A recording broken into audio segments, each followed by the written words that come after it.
ሻሎም ሐዋርያ ዘላለም ነኝ። ይህ በአፖስትል ዘላለም በሚለው የዩቲዩብ ቻናሌ ላይ ለ30 ደቂቃ አጠር ያሉ ሐሳቦችን እያነሳው ማስተምርበት ፕሮግራሜ ነው። አፖስትል ዘላለም የሚለውን ዩቲዩብ ቻናል ሰብስክራይብ ካላረጋችሁ ድንገት ዛሬ የገባላችሁ ከሆነ ኮንቲኒየስ የሆኑ ትምህርቶች በጣም ብዙ አሉን። በዛ በተለይ አጫጭር ሐሳቦች ላይ አይምሮ ላይ የሚሰጡ ትምህርቶች አሉ። እነሱ ላይ አተኩራችሁ ብትሰሟቸው በጣም ጥሩ ይሆናሉ ብዬ አስባለሁኝ እና ላይክ ማድረግ፣ ሼር፣ ኮሜንት ማድረግ ከስር ለሌሎች ማካፈል በፍጹም እንዳትረሱ። ይህ የዩቲዩብ ቻናላችን ወደ ትውልድ እንዲደርስ ህዝብ ሁሉ እንዲሰማው ማድረግ አለብን። መልእክታችን ወደ ህዝብ የሚደርሰው ያው ሁላችን የሰማ ላልሰማ እያሰማ በሚሄድበት መንገድና መስመር ላይ ነው። ዛሬ ከኔ ጋር የምናየው ስለ ፊውቸር ነው የምንመለከተው። ስለ ባለ ራዕይነትና መጪው ዘመን ምንድን ነው የሚለውን ሐሳብ ላይ እናተኩራለን። መጪ ዘመን ወይንም ባለ ራዕይነት ምንድን ነው? ይሄንን ስንናገር በመጀመሪያ ሐሳባዊ ብዬ ከነገርኳችሁ ከተወሰኑ ትምህርቶች ወደ ኋላ ሄዳችሁ ከምታዩቸው ባለ ራዕይነት ወይንም ራዕይ ተብሎ የሚጠራው የሰው ልጅ ፊውቸሩ ምንድን ነው የሚመስለው፣ ወዴት ነው የሚሄደው የሚለውን ሐሳብ በትክክል መረዳት እንድንችል ነው የማስተምረው እና ሰዎች የባለ ራዕይነት መንፈስና ልብ ሐሳብ ሳይኖራቸው ሲቀር የባለ ራዕይነትን መንፈስ ሲጥሉ የሚኖሯቸው የህይወት ስርዓቶች አሉ። ለምሳሌ ባርነት ሲባል ባሪያ የሆነ ሰው ማለት ምን ማለት መሰላችሁ? ምን እንደሚሰራ እቅድና ዓላማ የሌለው ሰው ባሪያ ይሆናል።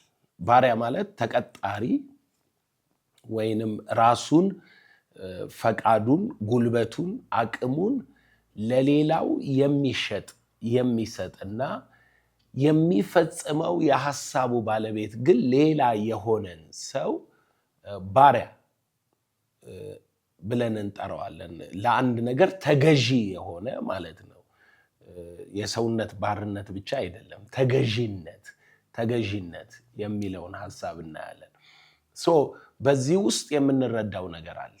ምንድነው የምንረዳው? የሰው ልጅ በባህሪው ወይንም በካራክተሩ ውስጠኛ አቅሙን ማንቀሳቀስ የማይችል ከሆነ ነገሮችን ከውጪ መጠበቅ ይጀምራል። ለምሳሌ ቅጥረኝነት የሚባለው ሐሳብ የባለ ራዕይ ያለመሆን ስርዓት እንደሆነ እናውቃለን። አንድ ጥቅስ ለረጅም ጊዜ አስተምራለሁኝ። ጌታ ኢየሱስ የተናገረው ምሳሌ ማለት ነው። ጌታ ኢየሱስ እንዲህ ብሎ ምሳሌ ነገራቸው። አንድ የወይን እርሻ ያለው ሰው በጠዋት 12 ሰዓት ወጥቶ ሰዎች ቀጠረና መስራት ጀመሩ። ከዛ በኋላ 3 ሰዓት ላይ ወጥቶ ቀጠረ፣ 6 ሰዓት ላይ ወጥቶ ቀጠረ፣ 9 ሰዓት ላይ ወጥቶ ቀጠረ። መጨረሻ ላይ 11 ሰዓት ላይ ወጥቶ ያገኛቸውን ሰዎች የተናገረው ቃል ቅጥረኝነት ምን እንደሆነ በደንብ ያስረዳናል። ምን ይላል ቃሉ? እንደዚህ ይላል፣ ቀኑን ሙሉ ስራ ፈታችሁ የቆማችሁት ምን ሆናችሁ ነው አላቸው። ቀኑን ሙሉ ስራ ፈታችሁ የዋላችሁት ምን ሆናችሁ ነው? እና እነኚህ ሰዎች የመለሱለትን ጌታ እዛ ጋር ሲናገር ምን አለ? የሚቀጥረን ስላጣን ነው አሉት። እርሱም ወደ ወይን እርሻዬ ኑና ስሩ ብሎ ወደ ወይን እርሻው ቀጠራቸው ይላል። ለካ የሰው ልጅ ስራ ፈት ሆኖ የሚኖረው የሚቀጥረው ሲፈልግ ነው። የሚቀጥረው የሚፈልግ ሰው፣ ቅጥረኝነትን የሚፈልግ ሰው ስራ ፈት ይሆናል ማለት ነው። በሌላ አማርኛ ተቀጣሪነት የምን ማይንድ ሴት መሰላችሁ? የስራ ፈትነት ማይንድ ሴት ነው፣ ወይንም የሐሳብ አልባ ማይንድ ሴት ነው። ሰው ሐሳብ ከሌለው በውስጡ እየጠበቀ ነው ማለት ነው የሚቀጥረው። ሐሳብ ያለው ነው የሚቀጥረው፣ ሀብት ያለው አይደለም የሚቀጥረው። ለመቅጠር ሀብት አይደለም የሚያስፈልገው። ምን አለ መሰላችሁ? ሰዎች የቀን ስራ አንድ ቲክቶክ ላይ ያየሁትን ምሳሌ ልንገራችሁ። ምን ይላል? ስለ ቢዝነስ ነው ሰውየው የሚያስተምረው እና እንዲህ አለ። አንድ የቀን ስራ ይሄ የማዕድን መቆፈር ስራ የሚሰራ አንድ ሰው በህይወቱ ዘመን ሁሉ ያንን እየሰራ ነው የሚኖረው። ሌላ ሰው ቢዝነስማን የነበረ ከሰረና እዛ ማዕድን ስራ ላይ ከዜሮ አስገቡት። ከዛ በኋላ ቀኑን ሙሉ ሲሰሩ ዋሉ። ሁለቱም ሲሰሩ ዋሉና ያኛው እንደለመደው ሄዶ ምግብ ገዝቶ የሚያደርገውን አድርጎ ለቤተሰብ ኤክስፔንስ ተጠቀመበት ብሩን። ይሄኛው ግን ቆጠባት። ከዛ ከአንድ ሳምንት በኋላ የማዕድን ስራው ላይ ሄዶ ሌላ ሰው ቀጠረ። በቆጠባት ደሞዝ ከፈለው ለዛኛው። ግን ሰውየው የሚሰራውን ስራ ባለቤት ሆነበት። ይሄ ከሱ ጋር ሁለት ሰው ሆነው መስራት ጀመሩ። የሚሰሩት ሁለቱም ለሱ ነው። ለዚህኛው ደሞዝ ከፈለ። ያኛው የመጀመሪያው ሰውዬ እየሰራ ይቀጥላል። ይሄኛው ምርቱ ሲበዛ ብሩ ሲጨምር ሰራተኞች ጨመረ። ቀጣሪ ሆኖ ቀጠለ ማለት ነው። ሁለቱ ሰዎች መሀል ያለው ልዩነት ምንድን ነው? አንደኛው ያገኘውን በጉልበት ስራ ያገኘውን ገንዘብ ያጠፋዋል፣ ይጠቀመዋል። ሁለተኛው ያገኘው ነገር ላይ እቅድ ያወጣል፣ ያስባል። ይሄን ባረግ ይሄን እናደርጋለሁ፣ ዛሬን ብቆጥብ ነገን ሰራተኛ ቀጥራለሁ፣ ነገ ስራው ሲበዛ ገቢዬ ይበዛል፣ ገቢዬ ሲበዛ እንዲህ ይበዛል። ከዛ መጨረሻ ላይ ጠቅላላ የማዕድን ጉድጓዱም ባለቤት ይሆናል ማለት ነው። ተመልሶ ሚሊዮነር ይሆናል። ምንድን ነው የሚገባን? ከጉልበት ይልቅ አይምሮ ፊውቸር ማየት፣ ስለ ፊውቸር ማቀድ፣ ማለም ምን ያህል ከቅጥረኝነት ወይንም ከተለመደ የተራ የህይወት ምልልስና ልምድ እንደሚያወጣ ነው። በጣም ብዙ ሰዎች የሀገራችን ለውጥ በጉልበት ውስጥ ያለ ይመስላቸዋል። በሆነ ተግባራዊ ስራ የሆነ ነገር በመፍጠር ውስጥ ምናምን ይመስላቸዋል። ግን አይደለም። በሱ አይደለም የኢትዮጵያ ፊውቸር ያለው። የኢትዮጵያ ፊውቸር ያለው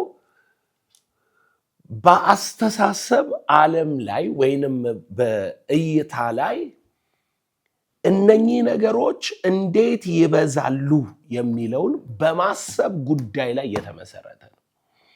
ለምሳሌ በረሃብ ዘመን አንተ ባለጠጋ መሆን ይችላል።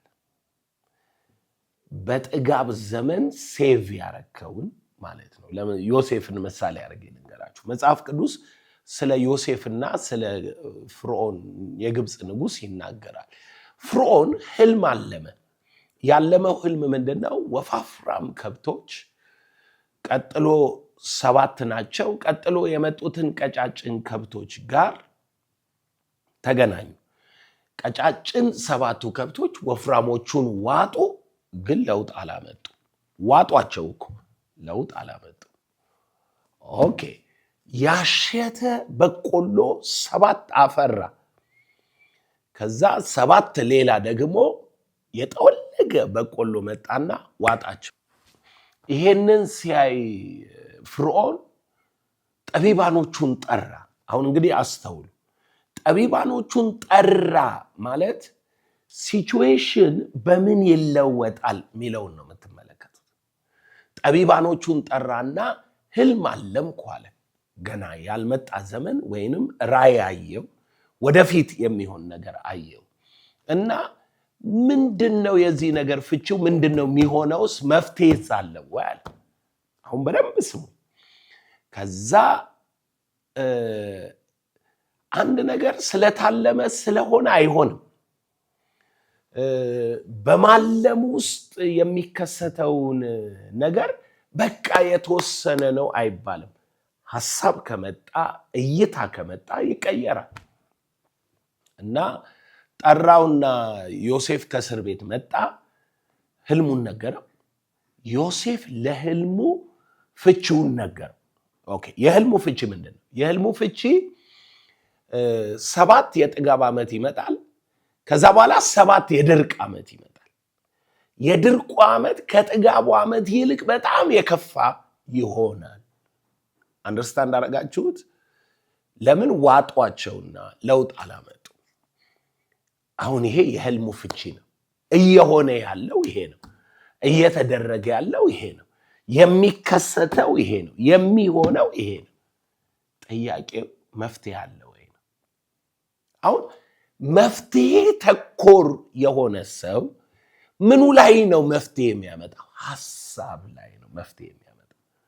አሁን ኢትዮጵያ ላይ የሆነ ያለውን ነገር ታውቃለህ። እኔ መፍትሄ ያልሆኑ መፍትሄዎች ይገርሙኛል። መፍትሄ ያልሆኑ መፍትሄዎች ማለት መፍትሄው ሊሆን ያለውንና የሆነውን ነገር መቀየር የሚችል ሐሳብ ነው እንጂ መፍትሄው ነገሩ እንዴት ይሆናል፣ ለምን ይሆናል፣ እንዴት እንዲያድርገው ይሰሩታል፣ ምን እናርገው ምናምን የሚል መጨነቅ፣ መፍራት፣ መጣላት፣ መጮህ፣ ማመጽ፣ መፍትሄ ሐሳብ ያላመጣን ሌላን ሰው መሾም፣ የሆነ ነገር መደበላለቅ ትርጉም የለውም። ትርጉም ያለው በተከሰተውና በተፈጠረው ነገር ላይ መፍትሄ እንዴት ይመጣል የሚለውን ማሰብ ነው። ስለዚህ ትርጉሙ ምንድን ነው ሲለው የህልሙ ትርጉም የጥጋብ ዓመት አለ፣ የረሃብ ዓመት አለ። ስለዚህ ምን እናርግ አለ። በህልሙ መሰረት በጥጋቡ ዓመት አለ ጥቂት ሴቭ ብናደርግ፣ በረሃቡ ዓመት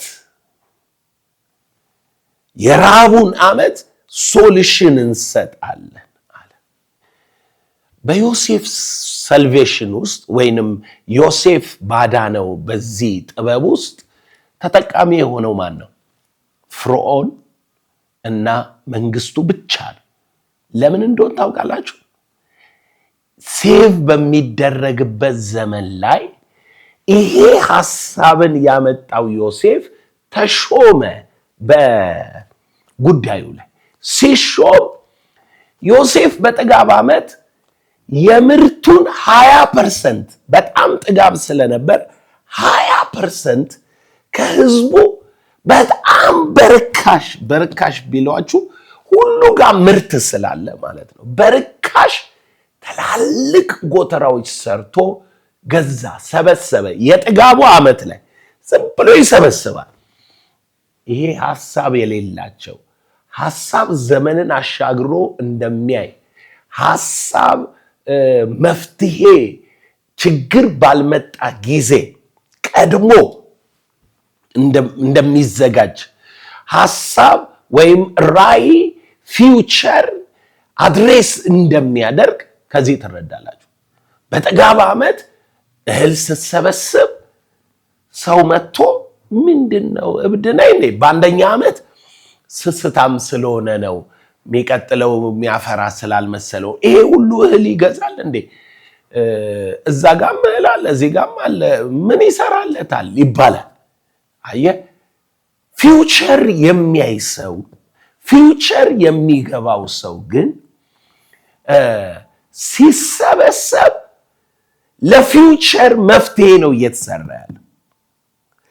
ይሄ ያልገባቸው 7ኛ ዓመት ላይ እህላቸውን ሸጠው በየዓመቱ ነው የሚሸጡት። ስለዚህ እነሱ እንደምታውቁት ያመርታሉ፣ ይሸጣሉ፣ ባዶ ይሆናሉ፣ ዘር ይቀራቸዋል፣ ይዘራሉ፣ ያመርታሉ፣ ይሸጣሉ። ይሄ ማለት ትርጉሙ ምንድነው? ህይወትን በተለመደው ሰርክል ውስጥ ነው የሚኖሩት። አሁን ባለው፣ አሁን በተፈጠረው፣ አሁን በሆነው። እኔ ልጠይቃችሁ፣ እንደ አገር አሁን ነው እየኖርን ያለነው? እንደ ማህበረሰብ አሁን ነው እየኖርን ያለነው? አሁን ላይ ነው ያተኮርነው? እንደሱ ከሆንን መፍትሄ አምጪዎች አይደለንም።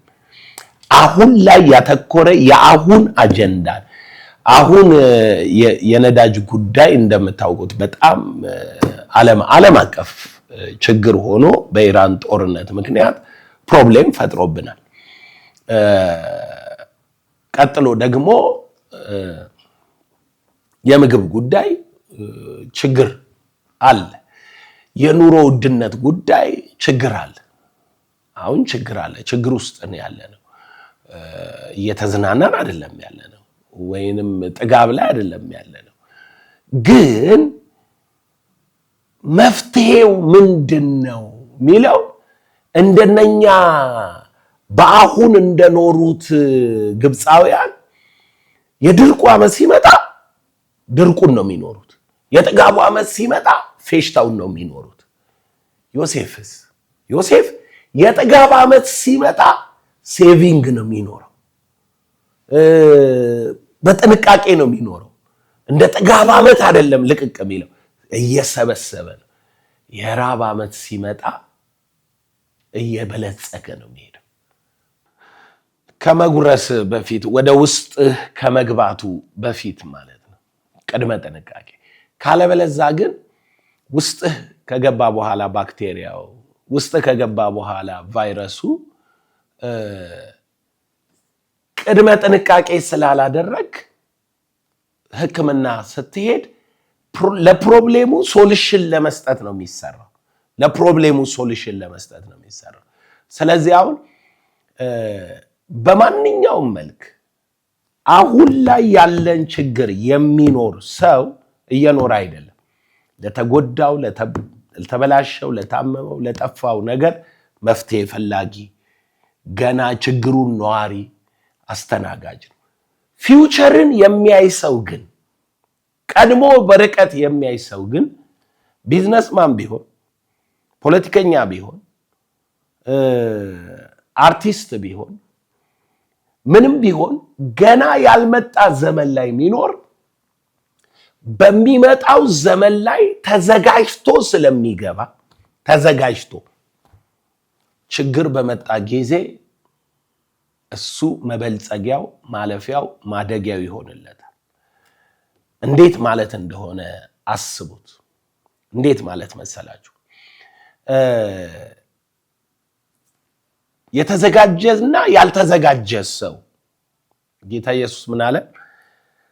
ሌባ በምን ሰዓት እንደሚመጣ ቢያውቅ ባለቤት ነቅቶ በጠበቀው ነበር፣ ንብረቱንም ባልወሰደ ነበር። ሌባ እንደሚመጣ የማያውቅ ሰው ተኝቷል። ስለዚህ ሌባው በፈቀደው ሰዓት ይመጣል። አርፍዶም ፈጥኖም ምንም ብሎ ሊመጣ ይችላል። ይመጣል። ተኝተሃል። አንተ ተከላካይ ነህ፣ አጥቂ አይደለህ። ዘመንን ቀድሞ የሚያይ ሰው ግን ተዘጋጅቶ ይጠብቃል። ማለት ነገ ምን እንደሚከሰት ስለሚያውቅ ዛሬ ተዘጋጅቷል፣ ሬዲ ነው። እና ይሄ ሬዲ የሆነ ሰውዬ በቀላሉ መከላከል ይችላል፣ በቀላሉ ማጥቃት ይችላል፣ በቀላሉ የሚያስበው ማድረግ ይችላል። ለምን? ኦልሬዲ ሊመጣ ላለው ነገር ተዘጋጅቷል። አንድ ፊልም ላይ ምን አየሁኝ? የመላእክት ፊልም ነው እና ሉሲፈር እና ሚካኤል ይጣላሉ። ድብድብ አለው ፊልሙ ላይ። ሲደባደቡ ሉሲፈር ሚካኤልን መታው እና አላሸነፈውም፣ ግን መታው። ሲመታው ምን ብሎ ተናገረ? ይሄ እንደሚሆን ቀድመህ አላወክም ነበር ማለት ነው አለው። ምን ማለት ነው?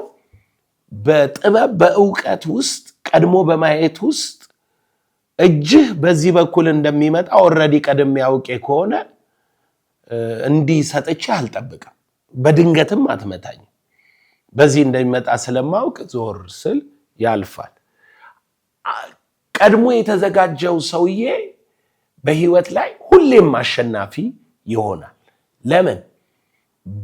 በራይት ታይሙ ላይ በፕሬዘንት ታይሙ ላይ ምን እንደሚከሰት ስለሚያውቅ መፍትሄውን ቀድሞ አዘጋጅቶ ይጠብቃል ማለት ነው። ፊውቸር መምራት የምትፈልጉ ሰዎች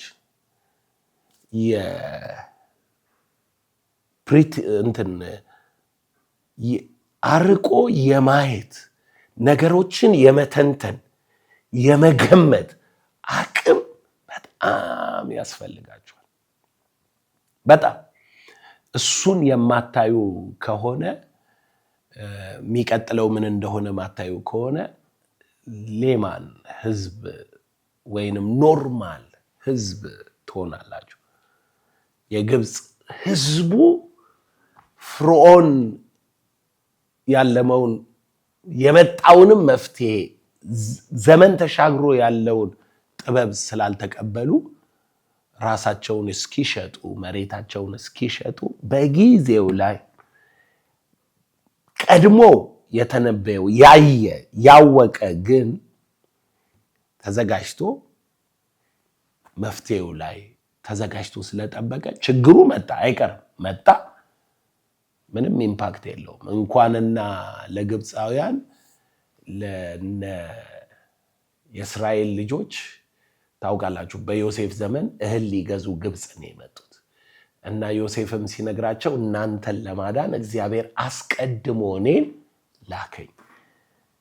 የእግዚአብሔር ችሎታ ነው ማለት ነው አስቀድሞ ማየት፣ አስቀድሞ መፍትሄውን ማዘጋጀት። በሚቀጥለው ላይ እናየዋለን። ሻሎም